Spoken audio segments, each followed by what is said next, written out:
سلام البنات، مرحبا بكم في القناه شهيوات الحاجه رشيده. اليوم غنشارك معكم طبق ديال اللحم مع السفه، يعني بالكسكس الرقيق اللي مسقيه بواحد الطريقه اللي مميزه ومقادير بسيطه، وغنتبعوا معايا كاع المراحل. هنا عندي 3 كيلو ديال اللحم، يعني جهه الضلعه يعني من الفوق، يعني اللحم بقر عندي 3 كيلو. وغندير نستعمل هنا واحد 5 البصلات مشلضين او 6 مشلضين، يعني البصله غنديرها في قاع ديال الكامله. حنا اللحم ديالنا غنطيبو في الطنجره على البوطه، ولكن غنجمروه محل اللحم اللي على المجمر، يعني تيجي لذيذ مميز.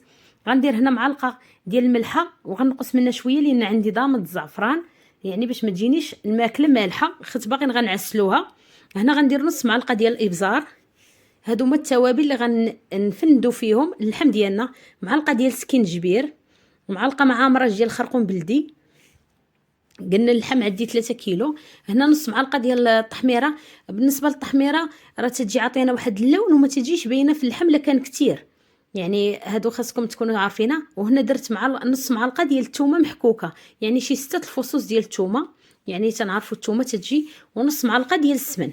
يعني بالنسبه لضامد الزعفران درتها يعني وحيده كافيه في هذاك 3 كيلو، لان هاد الكميه ديال طبق واحد.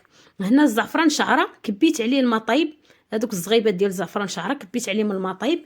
غادا نفند في النص ديالو، هذاك النص ديال الكاس نخويه مع العطريه، وغندوب بها السمن والثومه والعطريه فاش نفندوا اللحم. وهذاك نص الكاس اللي غيتناص ليا الطياب ديالي غادا نخويه نفرغه في الطنجره ديالي. المهم هنا تندوب هذاك السمن وهذيك العطريه باش نفند هذاك اللحم عاد باش غنستفوه. صراحه هذا اللحم راه غنزيد فيه واحد المكونات، حاولوا تبعوا الفيديو حتى الاخر. هنا زدت غير شويه ديال الماء باش تفزق ليا ديك لاصوص ما تجينيش ثقيله، وباش تقدني في اللحم يعني كله اللحم نفندو. بالنسبه هنايا تبعوا المراحل، حاولوا تبعوا اي فيديو حتى الاخر، كله كتكون نصائح وتكون معلومات وتكون استفاده وتتكون وصفه، يعني مرحله بمرحله تتكمل بعضياتها.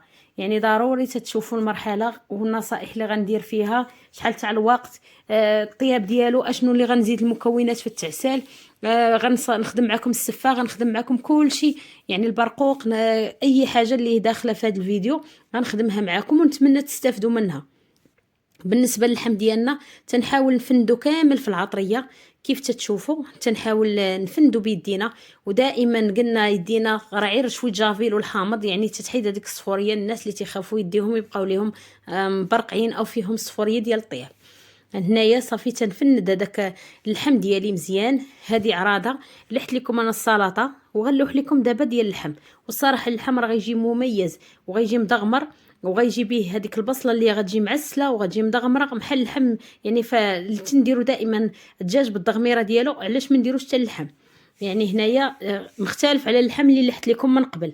تنشد هذيك البصله اللي شي 6 الكركوبات تقريبا او 5 كبار، تنسرح فوق منهم اللحم انا خديت قلت لكم ديال البقر، وستتفوه ضروري خاص تكون عندكم الطنجره. اللحم واحده تحط حدا وحده، ما يجيش واحد فوق واحد باش يطيب لينا عكس الكوكوط. كوكوط واخا تيتحط اللحم فوق لحم مع داك الضغط تطيب لينا، ولكن في الطنجره تنحاولوا نستفو طرف حدا طرف باش ما يتفتش لينا وتيتعسل لينا وتيطيب لينا طياب واحد. يعني تنحاول نوصل لكم كاع المعلومات اللي تيكونوا في شي فيديو. هنا غندير الزيت العاديه باش قبل ما نحط على البوطه تشحر ليا الطنجره. هنايا غندير واحد 2 عويدات ديال القرفه، وهنايا غادا نحط على البوطه ونخليها تشحر ليا. غنغسل غير هذاك الطبسيل من التوابل ديالو بشويه الماء طيب ونكبو في الجنب صافي، ونغطي الطنجره ديالي ونخليها تقلى. ودائما تبعوا الفيديو، المكونات كاملين اللي غنزيدوا في الفيديو ديالنا تحاولوا تستافدوا منهم. كيف تتشوفوا اللحم ديالنا من بعد ما تيتشحر تنحاول نحركوه باش ما يلصقش لينا ونقلبوا على الجهه الاخرى. هنا راه دائما انا ربق ما دايراش الماء، يعني باش تيجيكم اللحم ديالكم مجمر بحال ديال الطيابات او ديال المناسبات ديال العراس ما ديروش الماء. يعني حاولوا شحروا فديك التوابل وفديك العطريه، سواء درنا طاجين او سواء درنا طنجره او ضيافه بحال هكا كبيره. يعني هنايا تنقلي اللحم ديالي وتنحرك فيه، يعني باش يدخل لي العطريه وتيتجمر وتيشد واحد اللون اللي هو رائع الصراحه في اللحم. مازال في التصوير في الحطان غتشوفوا الفيديو اللي غنبدا نحط في اللحم وغتشوفوا الفكره، يعني النتيجه ديالو كي غتكون. صافي هنا تنحاول دائما تنبقى نحرك، وهنا باقا ما زدت لا ما لا والو. دائما اللي غنبغيو نزيدو الماء غنزيدو الماء سخون، يعني ما نزيدوش الماء بارد باش ما يخسرش لينا الطياب ديالنا، ودغيا تيطيب لينا الماء بارد تيعطل الطياب. تنغطي ثاني الطنجره ديالي وتنخليها. من بعد شوف ما تشحرت ليا مزيان كيف تتشوفوا، يعني تشحر لينا داك البصله ديالي. تنحاول نحرك اللحم لا يلصق على شي بلاصه ولا شنو، مهما هي كاينه البصله ولكن حنا باقي ما دايرينش الماء. ضروري تنديروا هذه العمليه وتنبقاو مراقبين الطنجره ديالنا، يعني لينا عندنا طياب ديال ضياف خاصنا ضروري نراقبوا الطنجره ديالنا. كيف تتشوفوا شحال عطاتني ديال الماء هذيك البصله، وتنخليها طيب. صافي من هنايا وحنا تنحركوا. انا تنحاول نشارك معكم كاع المعلومات اللي عندي في الطياب ديالي او الوصفه ديالي. او هنا غنزيد الماء طيب في الجنب كيف تتشوفوا، غنزيد من الجنب، ما نزيدوش على اللحم باش اللحم ديالنا يبقى بالماء العطريه ديالو بالتوابل ديالو ما يبسالش لينا. تنحاول نحرك بحال هكا وتنشوف لا كان خاصني نزيد الماء نزيد شويه الماء. انا باقي محتاجه الماء غنزيد واحد شويه. تنحرك بحال هكا وتنزيد الماء. غير هو عكس اللحم مع الدجاج تنكثروا الماء بزاف لان تيتشرب لينا وكل شيء. بالنسبه للحم ما غنكثروش الماء بزاف حتى فيما نحتاجو نزيدو. هنا غندير واحد القبطه ديال القزبر والمعدنوس لان ما قطعناش الربيع باش يبقى عندنا المرق ديالنا نقي. ودرت هنا واحد جوج تمرات، يعني هذا النوع ديال التمر اللي معلك بالعظم ديالها اللي غيطيب لينا اللحم تنحيدوه وتنحضيوه معاها. هنا تتعطينا واحد اللون اللي هو زوين وتيتعلك لينا اللحم ديالنا. هنايا تنخلي الطنجره تطيب وغندوزو للسفه. هنا غنحتاج 500 غرام او 400 غرام ديال الكسكسو الرقيق. هنا دا كسكسو رقيق. درت في قبيصه ديال الملحه ودرت الزيت وغنشرب كامل هذيك الكسكسو ديالي الرقيق وغنديرو في كسكاسي فور. بالنسبه لهاد السفه اللي غندير تقدروا ديروا حتى السميده الغليظه، يعني تيبقى لكم اختيار. غير هنايا غندخل لها واحد المكون اللي مختلف على السفه اللي فات شاركت معكم مع الدجاج اللي مشوي في الفران. هنايا غتكون سفه مرشوشه بواحد المكون اللي هو غيزيدها لذه مختلفه. ديك المره خدمت معكم وكنت دخلت فيها نيسلي، يعني دابا هي غتكون مختلفه في المذاق وحتى في الطريقه ديالها ديال التفوار. هنايا اللي تتفور لينا التفويره الاولى كيف تتشوفوا. غنهبطها وغادا نحل هذوك الحبيبات كاملين لان عندنا حنا كسكسو رقيق ضروري نحلو هذوك الحبيبات باش ما يتعجنوش لينا. ودائما انا راه دايره هاد الكميه 400 غرام ديال طبق واحد ومازال شاط منه واحد شويه. بالنسبه للناس اللي عندهم جوج طبق راه غيدوبلو يديروا 600 غرام او 700 غرام، يعني الا كان عندكم جوج طباصل. هنا غادا نسرح داك السميده الكسكسو الرقيق وغنزيد عليه نص لتر ديال الحليب يكون فاتر سخون بزاف.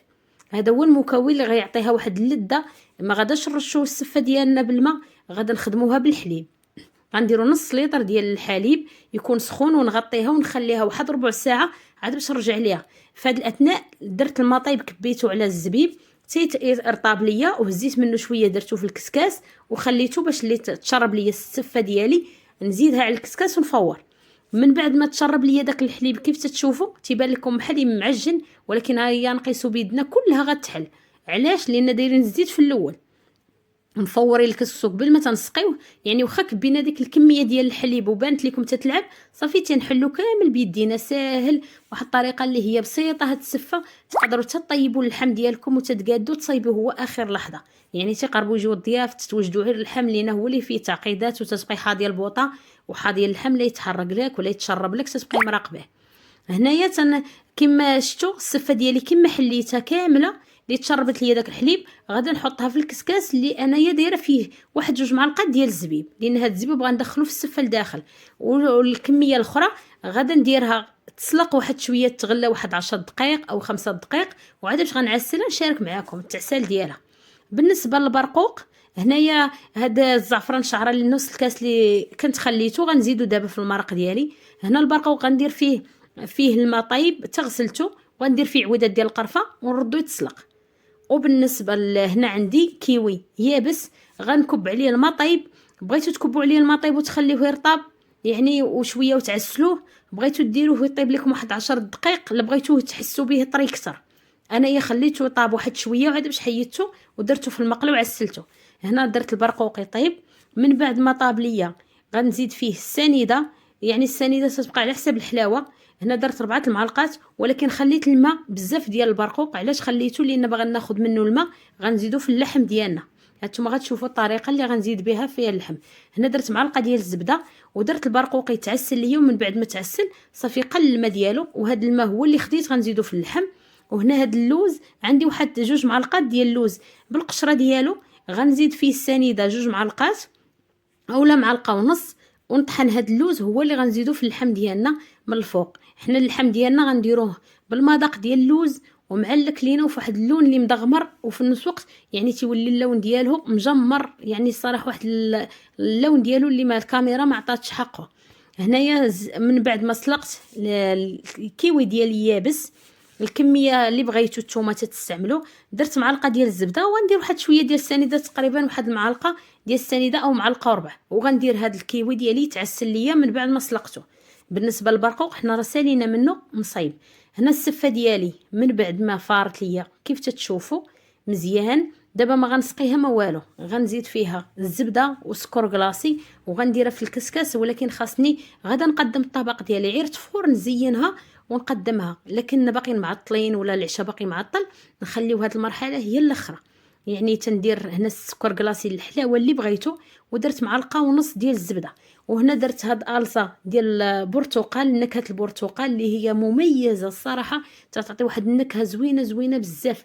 جربوها هاد نكهه البرتقال الصراحه تتجي زوينه في السفه ديالنا، يعني عطاتها واحد النكهه اللي زوينه اللي تياكل الواحد ما تعرفش هذيك السفه باش مصايبه. يعني هذيك النكهه تتبقى مع ماشي هي بعيده على الفاني، بعيده على مذاق القرفه، يعني تتخلينا ما عارفينش اش ناكلو.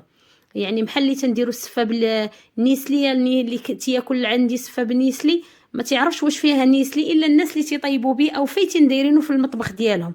يعني دائما اللي تنديروا شي مذاق مميز راه تيميز لينا المطبخ ديالنا او الكوزينه ديالنا. حاولوا دائما دخلوا النكهات واختلفوا النكهات في الطياب ديالكم، ونتمنى تكونوا تستافدوا من هاد الفيديوهات اللي تنحط لكم. هنا صافي درت هذاك السفه ديالي تفور، اللحم ديالي صافي راه وجد، يعني غادا نزيد غير نعسلو. غنكب فيه هذاك المرق ديال البرقوق اللي انا احتفظت بيه ديك نص زلافه، نقلب اللحم ديالي اللي يكون لاصق، يعني الضغمر ليا وقف القوام ديالو. غتشوفوا البصله راه تعلكات لتحت. وهنايا غادا نزيد هذاك البلول اللي ديال البرقوق، وغادا نزيد هنايا اللوز ديالنا حتى هو من الفوق، ونغلق على الطنجره ديالي وعلى نار مهيله واحد ربع ساعه او ثلث ساعه، ونخليها تجمر ليا وتوقف هذاك المقادير ديالها والقوام ديالها. ومن بطبيعه الحال هاد اللوز راه تيجي مرشوش به اللحم، راه ما تيجيش باين، ولكن راه اللي تياكل واحد تيحس بواحد الطعم اللي غريب، وفي نفس الوقت تيجي نكهه اللوز ولكن ما تعرفاش واش شي ناصبه بها ولا رشاها، تجي الصراحه مميزه. جربوا هاد الطريقه ونتمنى تعجبكم. صافي غنخليه وغنقدم الطبق ديالنا. بالنسبه للسفه تنديرها في واحد المول وتنقلبها على الطبسيل، تندير واحد الزلافه فيها العسل وداك الزبيب اللي انا عسلت بشويه الزبده والسنيده، درت كيوي. وهنا هاد الشريحه عسلتها سلقتها وزدت عليها الزبده والسنيده حتى حيت منها شويه الماء، زينت بداك الورق ديال الذهب البيض السمان ديالنا والشريحه، وعمرت شريحه باللوز اللي مسلوق ومقلي. باش ما نجيش فيديو طويل حاولت زينت هذاك الطبق. وهنايا درت الطبسيل هذا راه النمره 40، يعني كبير نفس الطبسيل اللي انا قدمت فيه السلطه في الفيديو اللي قبل. حاولت درت طباسل محال في هاد الوجبه، وتنحاول نهزو اللحم ديالنا طروفه مقادين ولكن هما راه طيبين ملوخين. وديك الزلافه درتها الوسط باش يبقى ليا العبار اللي غادا نحط فيه الطبق يعني ديال الطبسيل. يعني خدمت غير بالطبسيل تيتحط فوق زلافه، ما درت لا طبق اللي برجيله ديالو ولا والو، يعني على حساب حتى هو تيجي زوين، وفي نفس الوقت يعني المذاق هو الاساس. هنايا تنستف داك اللحم ديالي تنهزو وتنحاولوا نقادوا اللحم، يعني باش الناس اللي جالسين على اليمين ولا اليسار ولا اللي قدامهم يعني كلهم يجي قدامهم اللحم، ماشي واحد ياكل اللحم وواحد ما يجيش. تنحاولوا نهزوا الطروفه وتنقادوا، وتبارك الله هذيك 3 كيلو ديال اللحم راه تعطينا واحد الطبق اللي هو عامر وتجي كميه كثيره. وفي الطنجره راه جا صراحه معلك ومازال الكاميرا ما بيناتش حقه. وهذيك الدغميره ديال البصل اللي تنكبها من الفوق، راه تنكب الدغميره ديال البصله وهي تتسقطر، من بعد تسقطرت واحد القطره اللي هي رقيقه بحال اللحم اللي تنديروه مروزيه، تيبقى لينا واحد الزيت واحد اللون اللي هو بيستاشي تعزل لينا. كذلك فهد اللحم غير هنايا ما قربتش الكاميرا اللي ما بانش فيها مزيان، وتجي هاد اللحم راه تيجي هشيش ومعلك. من طبيعه الحال زدت البرقوق اللي هو معسل، وضروري تحطوا اللحم ديالكم سخون، غير تحيدوه من البوطه تحطوا باش الماكله دائما حطوها سخونه باش تتكال وتجي زوينه. ومن طبيعه الحال هنا زدت واحد شويه ديال اللوز اللي شاط ليا من الشريحه، ودرت البرقوق زينته بالجنجلال الابيض. البرقوق ضروري حتى هو تسخنوه، يعني ما تحطوش الماكله بارده عاد باش تزينوا به. وهنايا درت الطبق ديالي اللي فيه كيوي وفيه بالنسبه السفه ديالي اللي صايبت، ودرت العسل اللي بغى يزيد الحلاوه. ونتمنى يعجبكم هذا الطبق اللي هو رائع ورائع ومميز، وتشاركوا مع الاصدقاء ديالكم. والمذاق يا سلام، وتا اللحم راه معلك وغتشوفوه مجمر. غنهز لكم طريف شو كتيجي اللون ديالو بالاحمر، وفي نفس الوقت هو راه مجمر، هذاك اللحم ديالو تيجي فتي وبنين. الصراحه هاد الوجبه راه تكالت يعني عجبات الضياف ديالي، ونتمنى حتى نتوما تعجبكم وتطبقوها. وما تبخلوش بلايك وبابوني الناس اللي تيشوفوا الفيديوهات ديالي اول مره، ومرحبا بكم ودعمونا بالمشاركه. وتنشكر الناس كاع اللي تنضموا القناه ديالي قدام وجداد، ومرحبا بكم. ونتمنى غيعجبكم هذا الفيديو، ويكون الفيديو ان شاء الله الجاي غتكون السلطه اللي تكون ورا هاد الوجبه ان شاء الله.